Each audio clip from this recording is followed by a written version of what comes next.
வணக்கம் மக்களே, இந்த வீடியோவில் நம்ம என்ன பார்க்க போகிறோம்னா சிபிஎஸ்சி 12th மேக்ஸ் ப்ராபபிலிட்டி ரிலேட்டடான கொஷின் தான் நம்ம சால்வ் பண்ணியிருக்கோம். இது ஒரு என்சிஆர்டி கொஷின் அண்ட் ஆர்டியில் எக்ஸாம்பிள் 4. ஓகேங்களா? ஸோ இந்த கொஷினில் என்ன சொல்ல வராங்கன்னு பார்க்கலாம். நம்ம சேனலை ஃபஸ்ட் டைம் விசிட் பண்ணுறீங்கன்னா மறக்காமல் சப்ஸ்கிரைப் பண்ணுங்கள். அடுத்தடுத்த வீடியோ போடுறதுக்கு எனக்கும் கொஞ்சம் ஒரு மோட்டிவேஷனலாக இருக்கும். ஓகேங்களா? என்ன கொஷின் தான் சொல்லிக்கலாம்னு பார்க்கலாமா? Mother, father and son line up at random. Okay, for a family picture. இப்போ ஒரு ஃபேமிலி ஃபோட்டோக்காக 3 ஃபாதரு மதரு சன்னு 3 பேரும் லைனில் நிற்கிறேன்னு சொல்லியிருக்காங்க.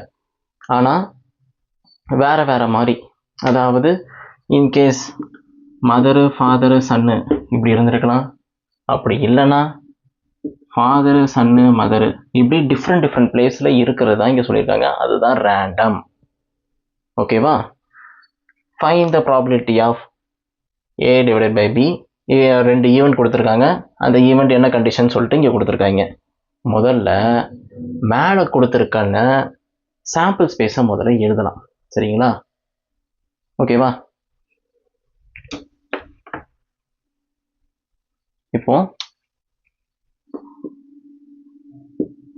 மொத்தமாக எத்தனை விதமாக நிற்கலாம் அப்படின்னு பார்த்தீங்கன்னா 3 பேர். ஓகேங்களா? மதரு ஃபாதரு சன்னு. அப்போது 3 பேருக்கு பார்த்தீங்கன்னா உங்களுக்கு பர்மிட்டேஷனில் வரும் 3 ஃபேக்டோரியல். அப்போது 3 × 2 × 6. So 3 factorial. 3 ஃபேக்டோரியல் எப்படி எழுதலாம்?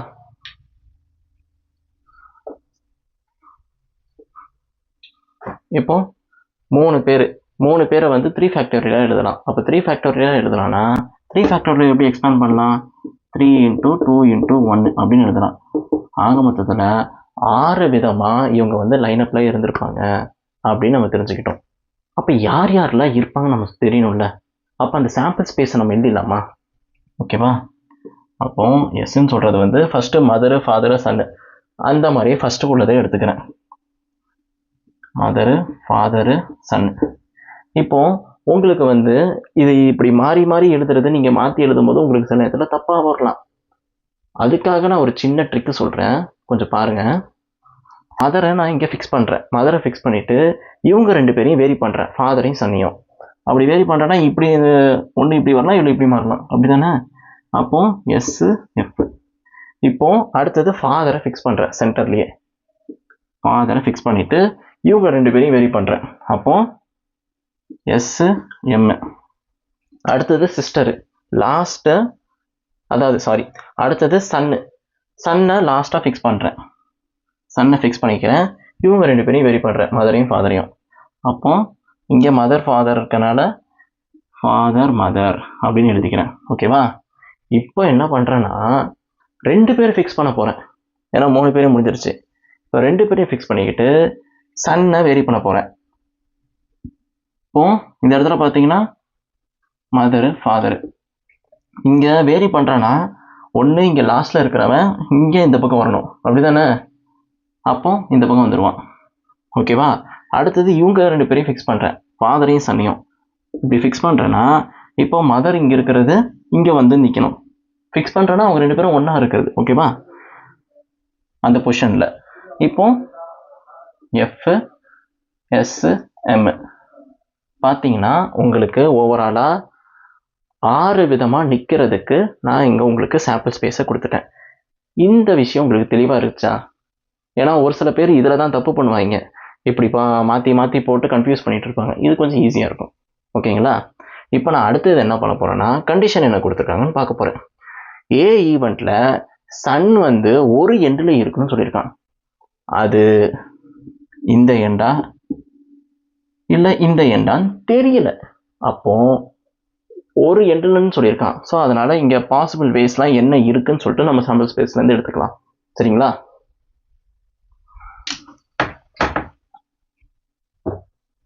அதுபடி பார்த்தீங்கன்னா ஏன்னு உள்ள ஈவெண்ட்டில் உங்களுக்கு சன்னு ஒரு சைடு, இந்த ஒரு அதாவது லாஸ்ட்டில் இருக்கான் இந்த இடத்துல. அப்போ இவன் எடுத்துக்கலாம் எஸ்ஸு எஃப் எஸ்ஸு. இங்கே சென்டரில் இருக்கான் சன்னு, இவன் சரி வராது. இவன் ஃபர்ஸ்ட்லேயே இருக்கான் சன்னு, அப்போ எடுத்துப்போமா எஸ்எஃப் எம். இங்கே லாஸ்ட்டில் இருக்கான் எஃப்எம்எஸ். இங்கே ஃபர்ஸ்ட்டில் இருக்கான் எஸ்எம்எஃப். இங்கே சென்டரில் இருக்கான். ஸோ அதனால் முடிஞ்சு போச்சு.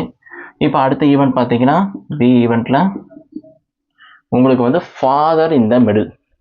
எனக்கு ஃபாதர் வந்து எங்கே இருக்கணும்னா சென்டரில் மட்டும்தான் இருக்கணும்னு சொல்லியிருக்கான் செகண்ட் ஈவெண்ட்டில்.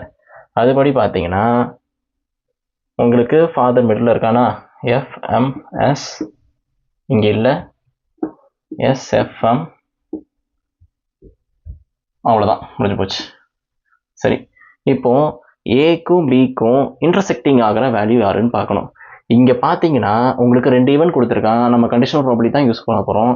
அப்போது உங்களுக்கு கண்டிஷனல் ப்ராபபிலிட்டி ஃபார்முலா என்ன? Probability of A divided by B is equal to number of element A intersection B divided by number of element in B. ஓகேவா? இப்போ ஏக்கும் பிக்கும் இன்டர்செக்டிங் யார் எலமெண்ட்டுன்னு தெரிஞ்சுக்கலாமா? A intersection B.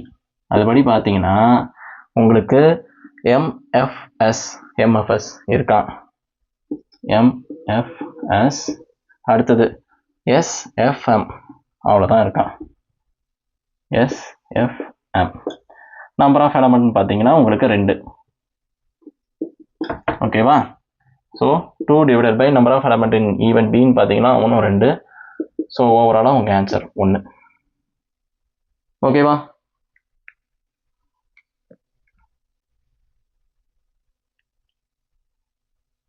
நம்ம ரிக்வயர் ப்ராபபிலிட்டி அவ்வளோதான். ஓகேவா? இது உங்களுக்கு புரியுதுங்களா? தெளிவாயிட்டுங்களா? சரி, இந்த கொஷின் உங்களுக்கு தெளிவாக நான் எக்ஸ்பிளைன் பண்ணியிருந்தேன்னா மறக்காமல் அந்த லைக் பட்டனை மட்டும் தட்டி விட்ருங்கப்பா. தேங்க்யூ ஃபார் வாட்சிங்.